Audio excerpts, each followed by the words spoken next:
الحمد للہ رب العالمین والصلاة والسلام علی امام المرسلین وخاتم النبیین محمد وعلی آلہ وصحبہ ومن تبعہم بإحسان الی یوم الدین اما بعد فاعوذ باللہ السمیع العلیم من الشیطان الرجیم بسم اللہ الرحمن الرحیم ما کان محمد ابا احد من رجالکم ولکن رسول اللہ وخاتم النبیین وکان اللہ بکل شیء علیما۔ اللہ تعالیٰ نے محمد الرسول اللہ صلی اللہ علیہ وسلم کو بہت سارے اعزازات سے نوازا ہے۔ ان اعزازات میں سے ایک بڑا اعزاز کہ آپ خاتم النبیین ہیں۔ آپ کا خاتم النبیین ہونا یہ ایک بہت بڑا اعزاز ہے۔ جہاں یہ آپ کے لیے اعزاز ہے وہاں یہ آپ کی امت کے لیے ایک بہت بڑا احسان اور بھلائی بھی ہے۔ علامہ اقبال نے کہا تھا کہ لا نبی بعدی احسان خدا است، کہ اللہ تعالیٰ کا یہ بہت بڑا احسان ہے کہ اس نے نبی صلی اللہ علیہ وسلم کو خاتم النبیین بنایا ہے۔ انہیں آپ کو خاتم النبیین بنا کر اس امت پر عظیم احسان کیا۔ اس کی تفصیل کچھ یوں ہے کہ سابقہ انبیاء جتنے بھی دنیا میں آئے ہیں، مبعوث ہوئے ہیں، ہر نبی پر ایمان لانا فرض ہے۔ کسی ایک نبی کا انکار تمام انبیاء کا انکار ہے۔ اب یہودیوں نے عیسیٰ علیہ السلام کا انکار کیا اور عیسائیوں نے موسیٰ علیہ السلام کا انکار کیا۔ نتیجہ پھر کیا نکلا کہ دونوں کافر ثابت ہوئے، اور اب انہوں نے دونوں نے مل کر خاتم النبیین آپ صلی اللہ علیہ وسلم کا انکار کر دیا، تو یہ دونوں فرقے کافر ثابت ہوئے۔ لیکن اللہ تعالیٰ کا یہ احسان تھا اس امت پر کہ اگر بالفرض آپ کے بعد کسی نبی نے آنا ہوتا تو نتیجہ کیا نکلتا کہ یہ امت اختلاف کا شکار ہو جاتی۔ کچھ افراد اس نبی کا اقرار کرتے اور کچھ افراد اس نبی کا انکار کرتے۔ نتیجہ کیا نکلتا کہ یہ امت بھی کفر کا شکار ہو جاتی۔ تو اللہ نے کم از کم اس امت کو اجتماعی گمراہی سے بچانے کے لیے آپ خاتم النبیین بنایا تاکہ میری امت جو ہے اجتماعی کفر سے بچ جائے۔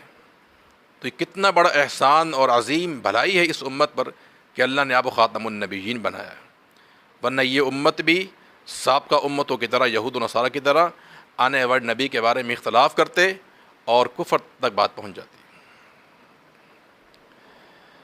ہماری شریعت میں یہ بات ثابت ہے، بلکہ سابقہ جتنی بھی شریعتیں ہیں سب میں یہ بات ثابت ہے کہ ایمان کے 6 اصول ہیں: اللہ کو ماننا، کتابوں کو ماننا، فرشتوں کو ماننا، رسولوں کو ماننا، تقدیر کو ماننا اور آخرت کو تسلیم کرنا۔ یہ 6 اصول ہیں، اصول ایمان کہلاتے ہیں۔ یہ ہر امت میں 6 ہی تھے۔ یہ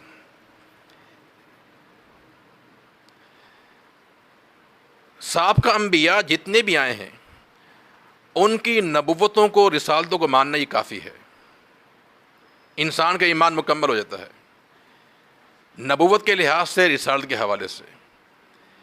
لیکن اللہ کے پیغمبر صلی اللہ علیہ وسلم کے حوالے سے یہ امتیاز ہے، اختصاص ہے کہ آپ کو صرف نبی ماننا کافی نہیں ہے کہ آپ اللہ کے نبی یا رسول ہیں، نہیں، جب تک آپ کو خاتم النبیین تسلیم نہ کیا جائے اس وقت تک انسان کا ایمان مکمل نہیں ہوتا۔ یعنی سابقہ انبیاء کی نبوتوں کو تسلیم کرنا کافی ہے کہ فلاں فلاں نبی تھے، فلاں فلاں قوموں کی طرف آئے، سب پر ہمارا ایمان ہے، لیکن آپ کے بارے میں یہ بات کافی نہیں ہے کہ آپ رسول اللہ ہیں یا نبی اللہ ہیں۔ اس وقت تک انسان کا ایمان مکمل نہیں ہوتا جب تک وہ اللہ کے پیغمبر و خاتم النبیین تسلیم نہ کر لے۔ ایسا انسان مسلمان نہیں ہے۔ اس کی دلیل کیا ہے؟ رسول اللہ صلی اللہ علیہ وسلم کے آخری دور میں مسیلمہ کذاب نے نبوت کا دعویٰ کر دیا تھا، اور اللہ کے پیغمبر صلی اللہ علیہ وسلم کو اس نے خط لکھا تھا۔ اب مسیلمہ کذاب نے آپ کی رسالت کا انکار نہیں کیا تھا کہ آپ اللہ کے رسول نہیں ہیں، وہ آپ کو رسول اللہ مانتا تھا، اللہ کا نبی مانتا تھا، اس کا خط موجود ہے۔ امام ابن جریر طبری رحمۃ اللہ علیہ نے تاریخ طبری میں مسیلمہ کذاب خط کی عبارت ذکر کی ہے کہ اس نے خط لکھا تھا کہ من مسیلمۃ رسول اللہ الی محمد رسول اللہ صلی اللہ علیہ وسلم، کہ یہ خط مسیلمہ کی طرف سے جو اللہ کا رسول ہے، اور کس کی طرف ہے؟ الی محمد رسول اللہ صلی اللہ علیہ وسلم، محمد صلی اللہ علیہ وسلم کی طرف ہے جو اللہ کے رسول ہے۔ یہ خط اس بات کی گواہی دے رہا ہے کہ مسیلمہ کذاب نے آپ کی رسالت کا انکار نہیں کیا تھا، وہ آپ کو رسول اللہ مانتا تھا۔ بلکہ ابن جریر طبری رحمۃ اللہ علیہ نے تاریخ میں یہ بات بھی ذکر کی ہے کہ یمامہ میں جب مؤذن اذان دیتا تھا تو اذان میں وہ کہتا تھا کہ اشہد ان محمد الرسول اللہ، چونکہ یمامہ جو ہے یہ مسیلمہ کذاب کا علاقہ تھا، یعنی اس کے علاقے میں جب اذان ہوتی تھی تو مؤذن باقاعدہ اذان میں اشہد ان محمد الرسول کا اقرار کیا کرتا تھا۔ بتانے کا مقصد یہ ہے کہ مسیلمہ کذاب نے آپ کے رسول ہونے کا انکار نہیں کیا تھا، لیکن اس کے باوجود صحابہ کرام نے اس کے خلاف اقدام جہاد کیا، اس کے مال کو مال غنیمت سمجھا، ان کے قیدیوں کو لونڈی بنا کے رکھا۔ یہ اس بات کی دلیل ہے کہ صحابہ کرام نے انہیں کافر تسلیم کیا تھا، حالانکہ رسول اللہ ہونے کا انہیں اقرار تھا، جرم صرف یہی تھا کہ وہ خاتم النبیین تسلیم نہیں کرتے تھے۔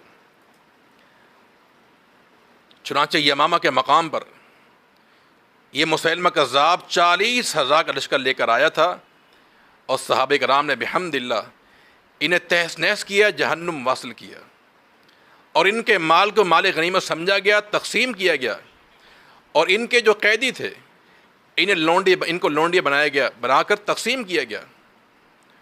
ان لونڈیوں میں سے ایک لونڈی جو ہے سیدنا علی رضی اللہ تعالی عنہ کو بھی دی گئی تھی، کہ جن سے ان کا بیٹا جو بڑا مشہور و معروف ہے محمد ابن حنفیہ، ان سے پیدا ہوا، چونکہ وہ خاتون کا تعلق جو ہے بنو حنیفہ قبیلے سے تھا، اور یہ بنو حنیفہ کا جو قبیلہ مسیلمہ کذاب کا قبیلہ ہے۔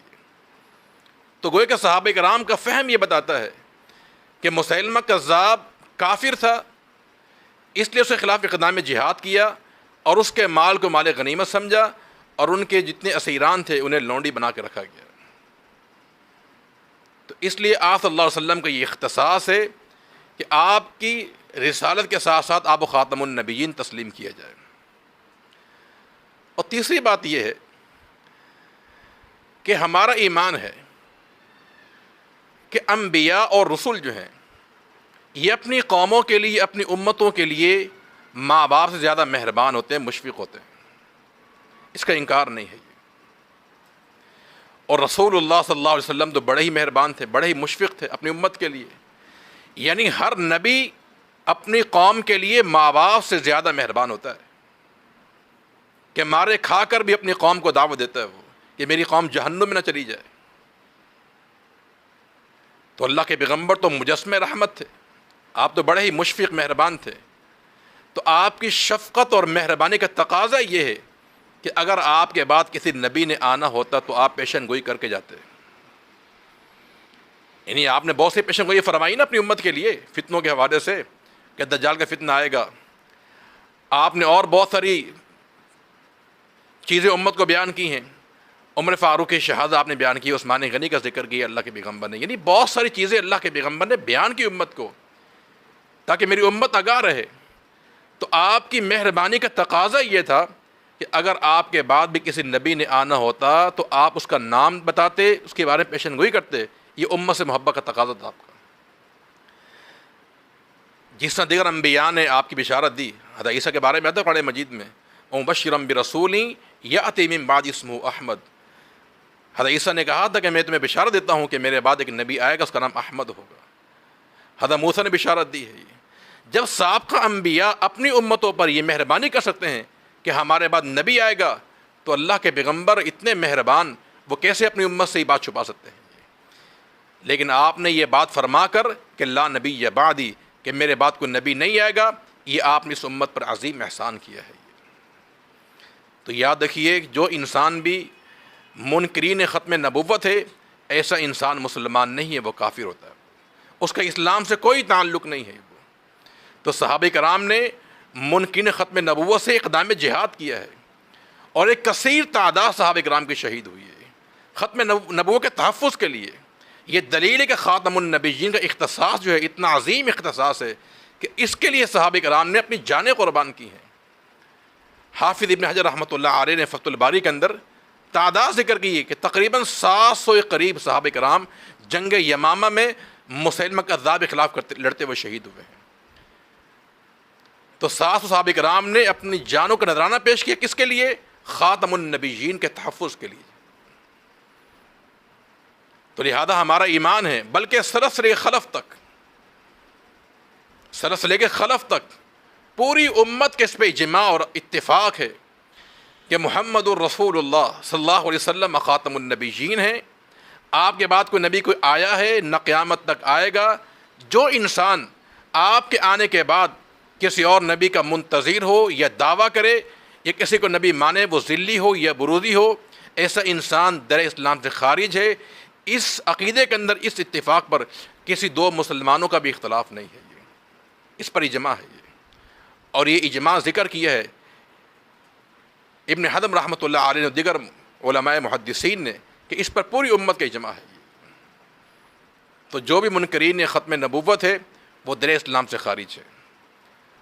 اور دوسری اور آخری بات کہ جو انسان اسلام سے خارج ہوتا ہے وہ مسلم ریاست میں، مسلم ملک کے اندر جو ہے کسی عہدے پر فائز نہیں ہو سکتا ہے، وہ عہدہ چھوٹا ہو یا بڑا ہو، کسی عہدے پر مسلم ریاست میں کسی غیر مسلم کو فائز نہیں کیا جا سکتا ہے۔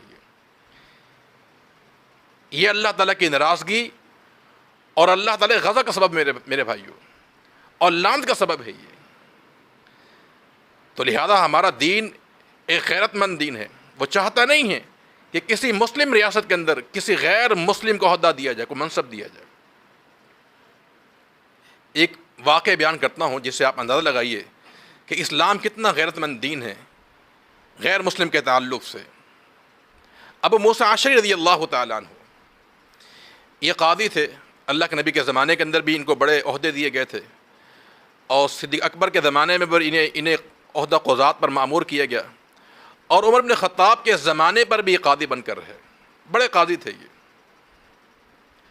ایک دفعہ ان کی ملاقات ہوگی عمر رضی اللہ تعالیٰ عنہ کے ساتھ، اور آپ سے عرض کیا کہ ان لی کاتبا نصرانیہ، کہ عمر رضی اللہ عنہ میرے کاتب ہے، وہ نصرانی ہے، عیسائی ہے۔ یہ بیان کیا آپ نے۔ عمر فاروق نے فرمایا کہ ما لک قاتلک اللہ اللہ اتخذت حنیفا، کہ تمہیں کاتب کوئی موحد نہیں ملا، حنیف جو موحد ہو، توحید پرست ہو۔ تمہارا کاتب تو عیسائی ہے، نصرانی ہے۔ اب موسیٰ اشعری نے جواب دیا رضی اللہ تعالیٰ عنہ کا کہ مجھے اس سے کیا سروکار، اس کا کام لکھنا ہے، وَلَهُ دِينُهُ، اس کا دین کیا، مجھے سے کوئی سروکار نہیں ہے۔ یعنی وہ اچھا رائٹر ہے، اچھا لکھنے والا ہے، اس کا کام لکھنا ہے، اس کا دین کیا ہے، اس سے مجھے کوئی سروکار نہیں ہے۔ عمر رضی اللہ تعالیٰ عنہ نے فرمایا کہ ابو موسیٰ اشعری سے کہ قرآن کی ساری آیات کا پھر کیا معنی بنے گا کہ یا ایھا الذین آمنوا لا تتخذوا اليہود والنصارى اولیاء، یا ایھا الذین آمنوا لا تتخذوا الذین اتخذوا من دونکم، یعنی ان کو اپنا رازدار دوست نہ بناؤ، لا تتخذوا بطانۃ من دونکم، انہیں اپنا رازدان خلوتوں کا ساتھی نہ بناؤ، یہ تمہارے دشمن ہیں۔ وَلَن يَجْعَلَ اللَّهُ لِلْكَافِرِينَ عَلَى الْمُؤْمِنِينَ سَبِيلًا، اللہ نے مومنوں کے لیے کافر کو سبیل نہیں چھوڑی، یعنی کسی کافر کو یہ حق حاصل نہیں ہے کہ مسلمانوں پہ غلبہ حاصل کرے۔ کہا ابو موسیٰ ان آیتوں کا کیا معنی بنے گا؟ پھر آپ نے حکماً اسے کہا کہ اسے فوراً معزول کر دو، اس کو جنہیں رب العالمین نے ذلیل کیا ہے میں انہیں عزت کیسے دے سکتا ہوں۔ تو یہ ایک مثال دی ہے، آپ اندازہ لگا سکتے ہیں کہ دین اسلام میں جب ایک شخص مسلم ریاست کے اندر کاتب کے عہدے پر فائز نہیں ہو سکتا، حالانکہ کاتب کا عہدہ کیا ہوتا ہے؟ وہ ماتحت ہوتا ہے، زیر دست ہوتا ہے، وہ اس کا کام سے لکھنا ہوتا ہے۔ جب کاتب نہیں بن سکتا ہے تو اس سے بڑے بڑے عہدے کسی غیر مسلم کو دینا میرے بھائیوں، یہ اسلام کے خلاف عمل ہے، یہ اسلام کی جو غیرت اس کے خلاف عمل ہے، اور ختم نبوت کے خلاف عمل ہے یہ۔ تو لہذا قادیانی ہو یا کوئی بھی منکر ختم نبوت ہے، اس وطن عزیز کے اندر، اس مسلم ریاست کے اندر کسی بھی عہدے پر فائز کرنا، یہ اسلام دشمنی کی بات ہے۔ یہ ہمارا وطن عزیز جسے اسلام کے نام پر، توحید کے نام پر اس کو لیا گیا ہے، مار کے وجود میں آیا ہے، تو اس کا تقاضا یہ بنتا ہے کہ یہاں پر ایک اسلامی ماحول ہونا چاہیے یہ، اور ہمیں تحفظ ختم نبوت کے لیے وہی کردار ادا کرنے کی ضرورت ہے جو صحابہ کرام نے کردار ادا کیا تھا جنگ یمامہ کے اندر چاہیے، بلکہ اس سے بڑھ کر آج ہمیں اس کی زیادہ ضرورت ہے۔ جو قادیانی منکر ختم نبوت جو ہے وہ پروپیگنڈا کر رہے ہیں، چھپ چھپ کے اپنی دعوتیں کر رہے ہیں، تبلیغ کر رہے ہیں، مسلمانوں سے وہ شادیاں کر رہے ہیں، اور پرنٹ میڈیا، الیکٹرانک میڈیا کے ذریعے جو ہے وہ اپنی تبلیغ کر رہے ہیں، نشر و اشاعت کا عمل کر رہے ہیں، اور مسلمانوں کو دھوکہ دے رہے ہیں، اور آئے دن کسی نہ کسی کمیٹی میں شامل ہونے کی باتیں کر رہے ہیں۔ تو لہذا تمام مسلمانوں کی ذمہ داری بنتی ہے کہ اتحاد کے ساتھ ایک پلیٹ فارم میں جمع ہوں، اور عملاً جو ہے ان کا بائیکاٹ کیا جائے، اور ان کے خلاف جو ہے ایک ایسا لائحہ عمل تیار کیا جائے تاکہ ان کے جتنے بھی شر ہیں اس سے تمام مسلمان محفوظ رہیں، ہماری نسلیں محفوظ رہیں۔ اللہ تعالی ہم سب کو اس فتنے سے بچنے کی توفیق عطا فرما دے، اور وطن عزیز کو بھی جتنے بھی شر پسند ہیں ان کے شر سے اللہ محفوظ فرما دے۔ اللہ تعالی ہم سب کا حامی و ناصر ہو۔ السلام علیکم ورحمۃ اللہ وبرکاتہ۔